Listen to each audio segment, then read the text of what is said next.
Hello and welcome to Ula Tea Leaf Readings. My name is Lenor and tonight I'm going to be reading your tea leaves. This is a horoscope for Leo. If Leo is your solar, lunar, ascendant/rising sign, then this is a message for you. All right, let's get started.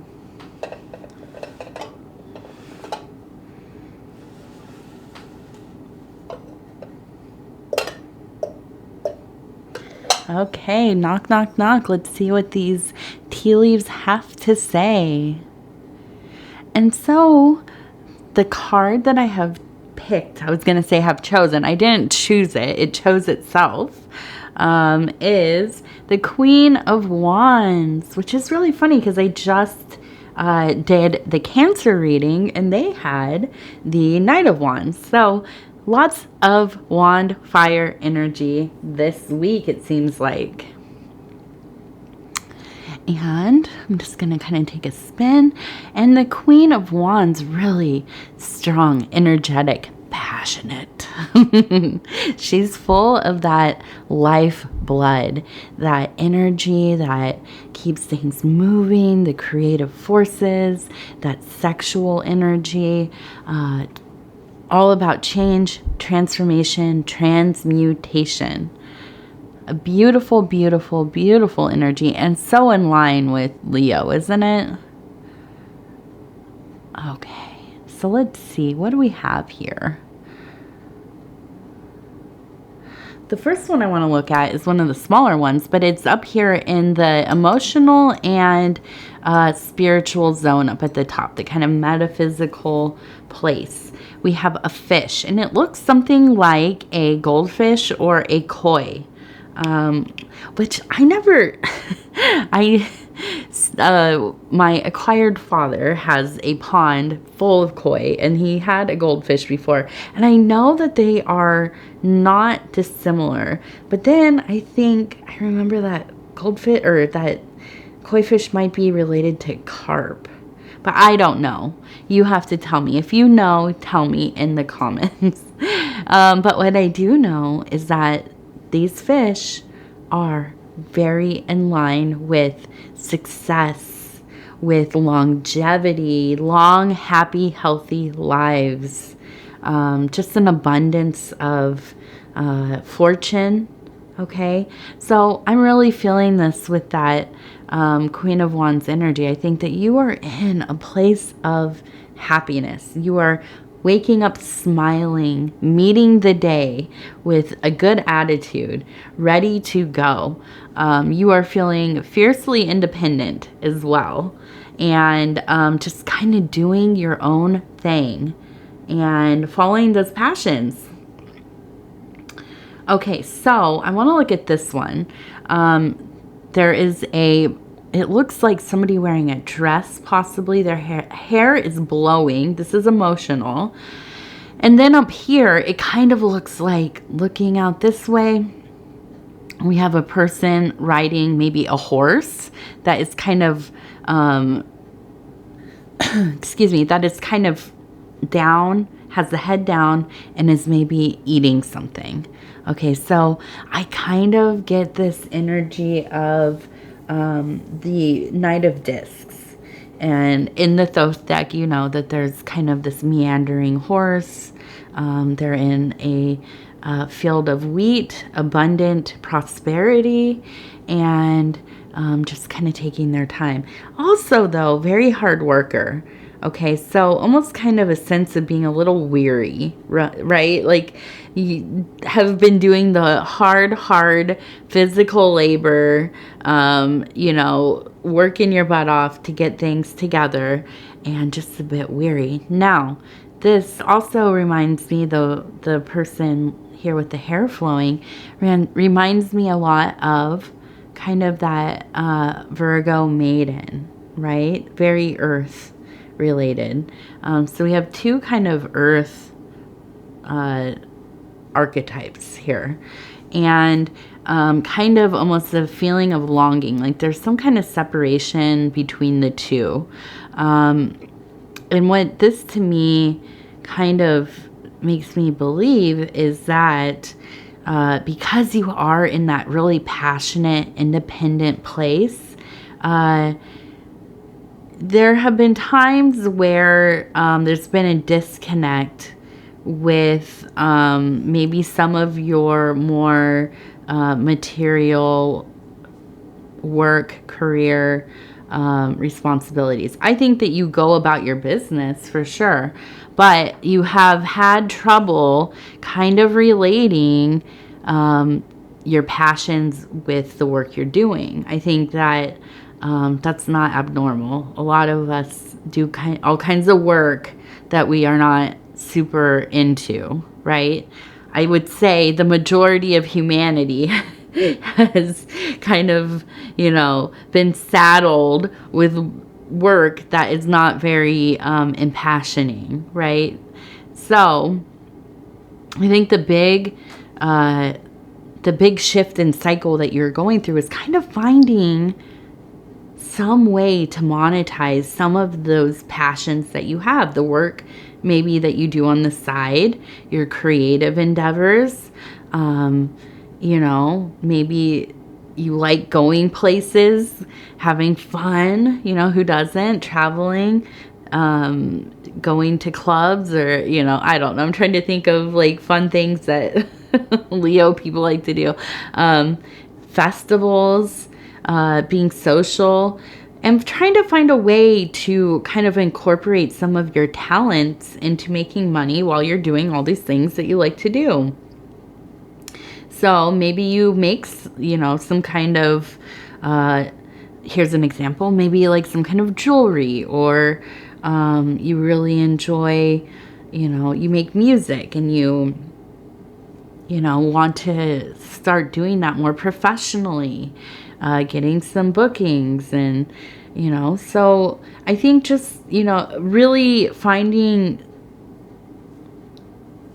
places that you can experiment with how you want to do this, different kinds of mediums, maybe doing some things on the internet, whatever it is, starting like a little Etsy or, and maybe this is not going to be like your breadwinning thing, but it doesn't hurt to make a little money doing something that you love, right?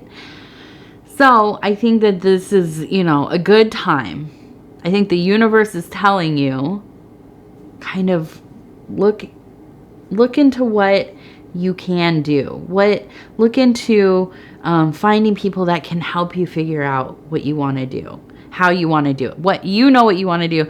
Find the people in your life that have some know-how that, can give you some pointers.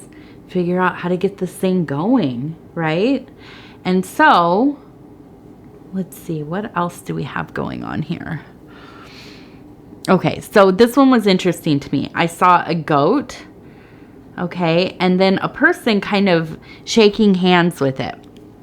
Now you might think, okay, this is like the deal with the devil. No, that's not what I'm seeing. What I am seeing is this situation where you have maybe come in contact with or met, I don't know, maybe in my mind, this is how I relate to this in my own life, my own situations that I've been in. Going to a concert or a show to see a musician that I really like, or like, you might not imagine this about me, but I'm really into like rap music and I have been for many years, but I'm into all kinds of music, but rap happens to be one of them.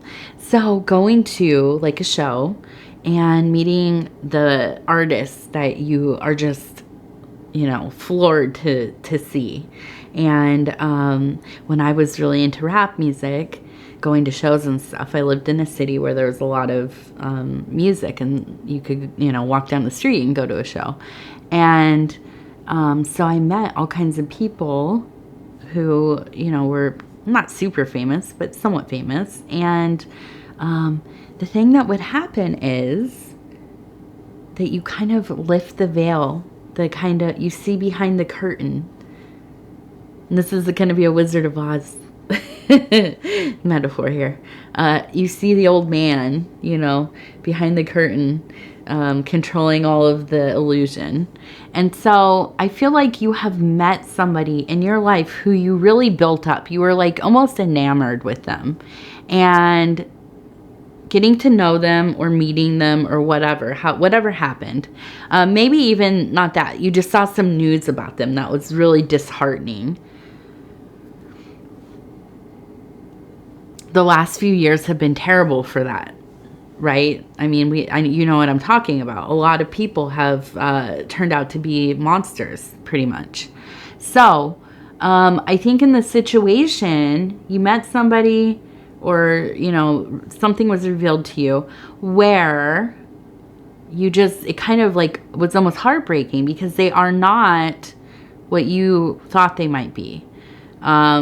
You're attached to that persona, their public persona. And it kind of, it's kind of like jolting in a way, and it's sad. But I think what it does and what it is doing for you is that you are kind of taking stock of how special you as an individual truly are, because you have worked very hard to be a person who honors others. You have worked deeply to transmute parts of yourself that were maybe brutal or, I don't know, maybe a bit narcissistic. We all go through periods of, maybe not being a true narcissist, but selfish, right? For self all the time. And, or rude or closed-minded. I mean, we all have these qualities at times, right? But you have done a lot of work to kind of dissolve some of those things, change, heal these kinds of, traits or behaviors, coping mechanisms, whatever it is. And so when you see somebody who is such a flawed being, as we all are, they're not this perfect person that we kind of picture in our mind, we then can look at ourselves and think, I've really tried to be more authentic. I've really tried to treat others with respect, to be good to others, to be kind, to help my community, to help my family, whatever, all these things that we do. And so this can be kind of a disheartening experience, but at the same time, it really highlights that often it is the common people, right? The just average people who are the ones that have such beauty. For me in life, I've never really understood being drawn to like a holy person. I mean, I kind of get the concept, right? A guru, a cult leader, something, and because I'm interested in the occult and different kind of, eccentric and whatever philosophical movements and things, I've come across people like this, and obviously we've all read them, and they're charismatic, of course, but I find in my life truly where I learn the most spiritually in my heart of hearts is from normal people going about their lives. The conversations I've had with just regular people, maybe not even that spiritual at all.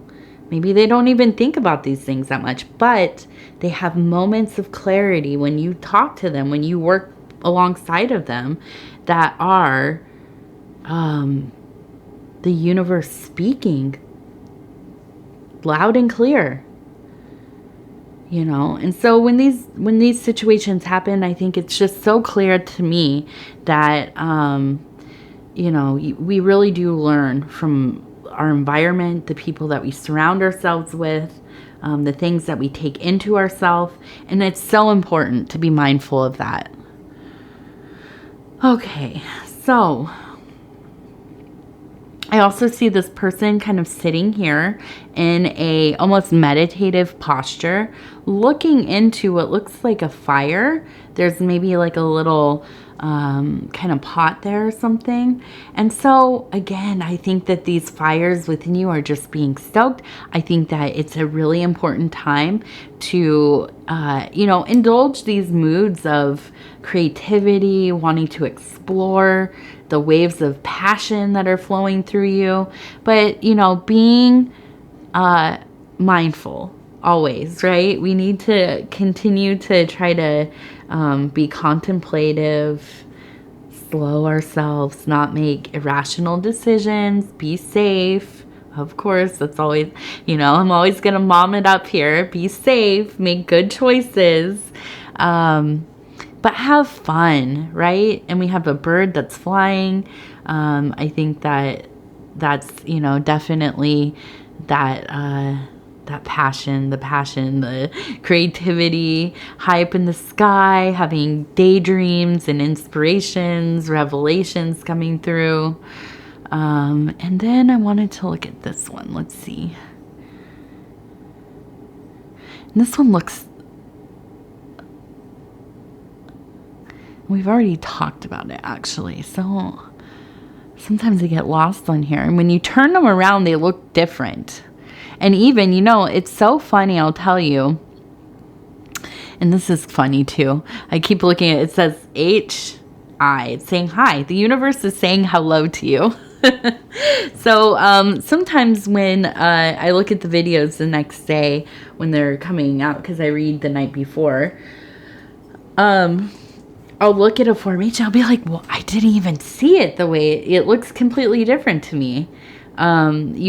It really is. And people comment on here, what they're seeing, and then they'll say, well, I don't mean to, say that it's something different than you see. Well, it can completely be that way. It's like those, Rorschach, is that how you say it? Rorschach tests where, the ink blot test, where you look at it and you kind of talk about what you see, and it has, something to do with pulling things out of your psyche.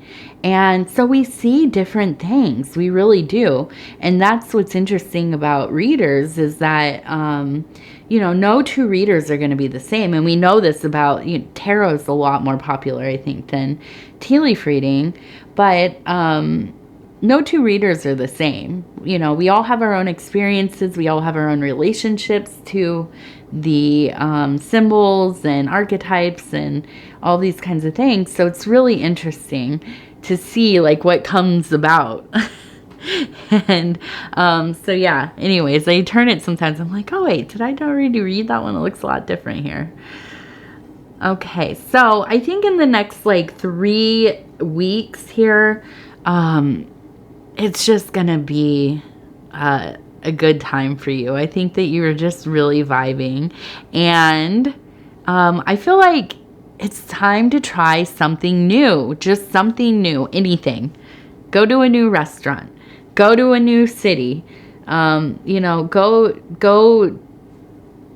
I don't. Go to like a I'm trying to think of something interesting to do. Go see some kind of new site, like a touristy type of place. There is that, what is it called? Atlas Obscura, I think, that website. They have all the oddity type places that you can go to in your area. Do something on there. That place is cool. There's so many places I want to go. I want to take my kiddo and go with my husband and just check like the biggest ball of yarn in the world or whatever. These kinds of little strange kind of roadside attractions and things. So anyways, I think in the next 3 weeks is a good time for you to get out there, do some things, have some fun, indulge in that Leo energy that we know you all have. All right. So I want to thank you so much for spending this time with me and allowing me to bring this message to you. If you would be so kind as to like the video, it helps us get into the algorithm here. We're doing great. We're growing the channel. You know, I hope that you become part of the community. I know that there are a lot of people that comment almost daily, some of them, and so we're all getting to know each other, and I know that there's a lot of like cross commenting and stuff, and that's awesome to see. If you haven't subscribed, think about doing that. You can hit the little bell. It'll let you know when the next videos come out. I don't want you to miss anything. I read for every sign once a week. If you you know, in between now and the next Leo reading, want to watch your other placements, maybe do some cross-watching, which is where you watch the readings for your loved ones, your significant other, maybe your kids, and see kind of what's going on in their lives. And yeah, so I thank you so much, and we'll talk again really soon.